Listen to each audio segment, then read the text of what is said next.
नमस्कार, between the lines with Niranjan में आपका स्वागत है।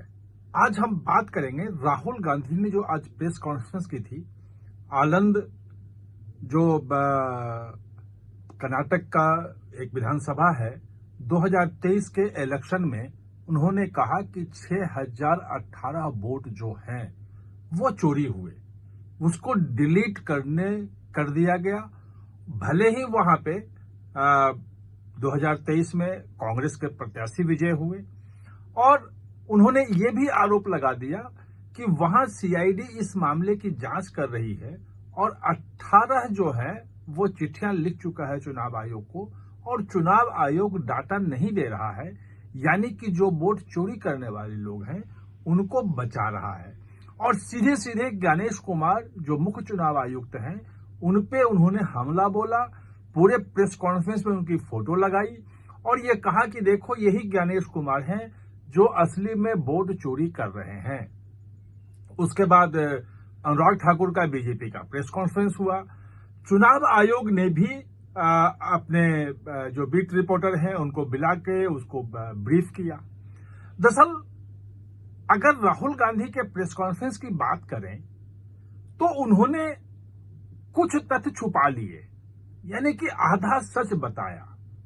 आनंद का जो पूरा सच है वो जानना जरूरी है, तभी आपको पता चलेगा कि सचमुच में वोट चोरी हुई या नहीं हुई या पूरा मामला क्या है, कौन सही है कौन गलत है।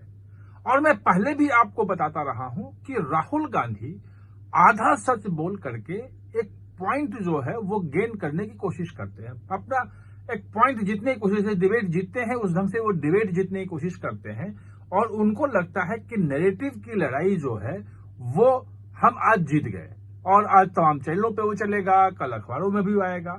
लेकिन पूरा हकीकत, पूरा पिक्चर सामने रखना जरूरी है, उसके बाद जनता तय करेगी कि सचमुच में क्या गलत है क्या सही है, उसमें हुआ क्या था।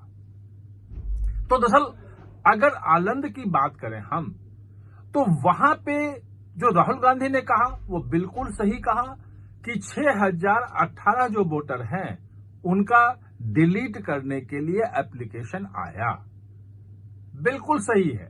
और ये भी सही है कि वो जो ट्राई किया गया था वो ट्राई किया गया था सॉफ्टवेयर के मार्फत, यानी कि कहीं से वो अंदर से वो डाटा में घुस करके उन्होंने कर दिया। ये तो यहां तक बात तो ठीक है, लेकिन वो पकड़ा कैसे गया ये जानना जरूरी है और नियम क्या कहता है ये भी जानना जरूरी है। और जो चुनाव आयोग का अपना नियम है, अपनी प्रक्रिया है, उसी ने उसको पकड़ा।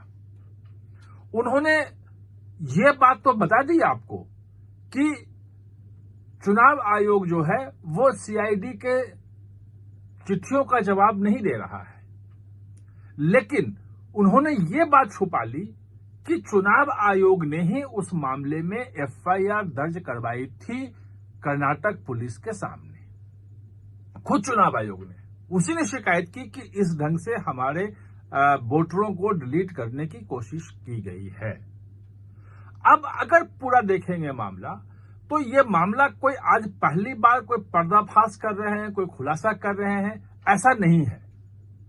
ये मामला 2023 में जब मई में इलेक्शन हुआ उसके बाद से ही सबको मालूम है, क्योंकि एफआईआर दर्ज हो गई थी और इतने ही वोटरों के लिए हुई थी। जब एफआईआर दर्ज होगी तो खुलासा उसमें नहीं है। दूसरी बात उसमें जो जानना जरूरी है वो ये है कि क्या ये सभी 6018 वोटर का जो किया गया कोशिश क्या कट गया, वो डिलीट हो गया? बिल्कुल नहीं हुआ।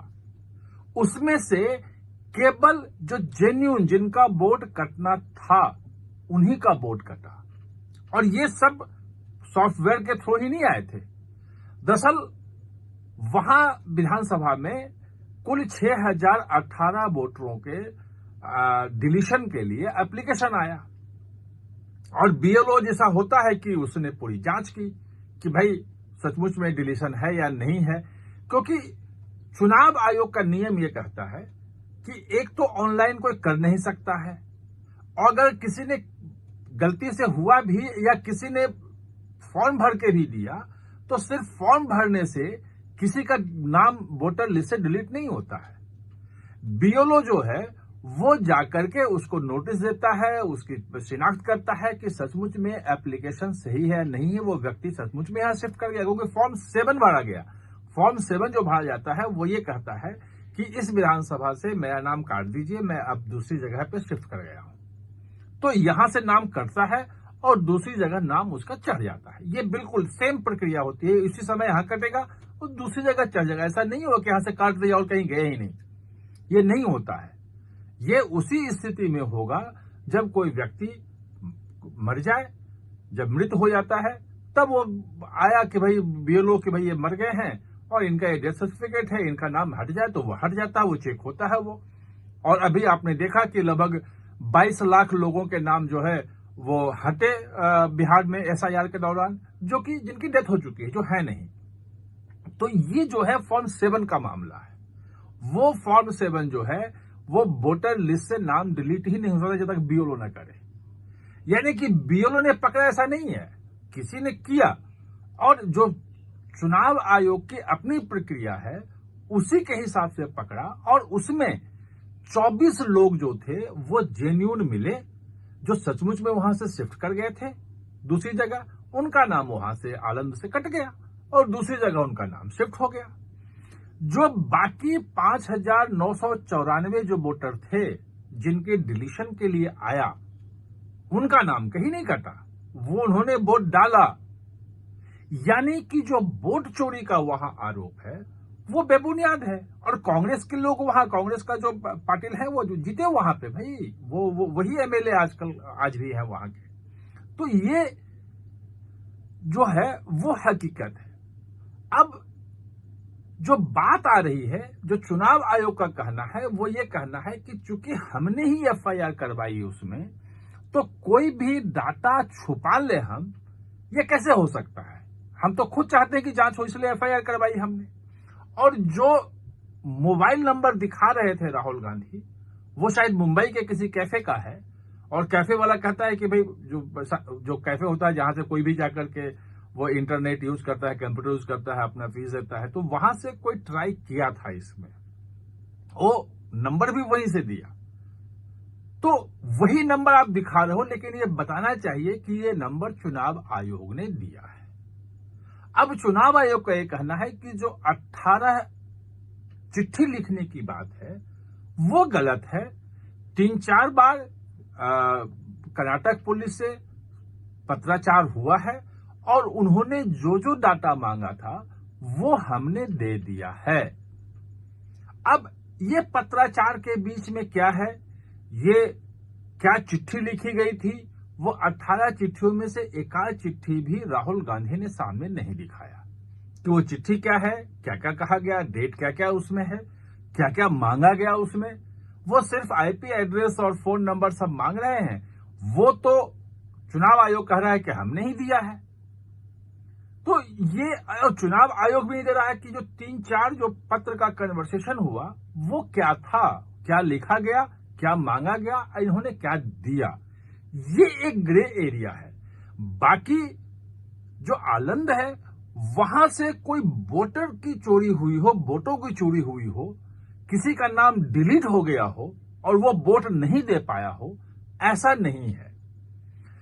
ये जो खुलासा है ये 7 तारीख को 7 सितंबर को, यानी कि आज से 11 दिन पहले हिंदू ने किया था। द हिंदू अखबार जो है उसने बड़ी खबर यह छापी कि 2023 में ऐसा हुआ था और वो जांच अब जाके अटक गई है, आगे नहीं बढ़ पा रही, ये खबर उसकी थी। और जो कांग्रेस के राष्ट्रीय अध्यक्ष हैं मल्लिकार्जुन खड़गे, उन्होंने उस खबर को ट्वीट भी किया था, उसको कॉपी लगा करके उसको ट्वीट किया, और ये स्थिति है। यानी कि आज जो राहुल गांधी आरोप लगा रहे थे वो आरोप नए नहीं हैं, 2023 के हैं। चुनाव आयोग खुद उसमें एफआईआर दर्ज करवा चुका है। अब जांच जो अटकी है, ये चाहिए कर्नाटक पुलिस को कि वो जो लेटर है वो सार्वजनिक करे, या जब एफआईआर होती है तो एफआईआर की कॉपी कोर्ट में जाती है। तो अगर कोई कोऑपरेट नहीं कर रहा है तो जो आपराधिक न्याय प्रणाली है, अब जो भारतीय न्याय संहिता आ गया है, पहले आईपीसी था, इंडियन पेनल कोड था, अब जो भारतीय न्याय संहिता जो है वो उसके तहत कोर्ट से सीधे नोटिस इशू करवाया सकता है कि ये फैक्ट आप हमें कोर्ट में दें या जांच अधिकारी को दें। ये क्यों नहीं हुआ? ये एक बड़ा सवाल है। इन तमाम सवालों का जवाब कर्नाटक पुलिस को देना चाहिए और चुनाव आयोग भी, चूंकि अब ये मामला बढ़ रहा है, वो तमाम जो भी 3-4 पत्र वो कह रहे हैं उसका डेट वाइज खुलासा करके और डिटेल देना चाहिए, सामने रखना चाहिए जनता को, ताकि कोई कंफ्यूजन न रहे। आप हमारे साथ चर्चा में जुड़े, इसके लिए बहुत बहुत धन्यवाद। और हाँ, चैनल को सब्सक्राइब करना ना भूलें, इसका बेल आइकन दबाएं ताकि नया वीडियो कोई भी आए तो उसका नोटिफिकेशन समय पे आपको मिल जाए।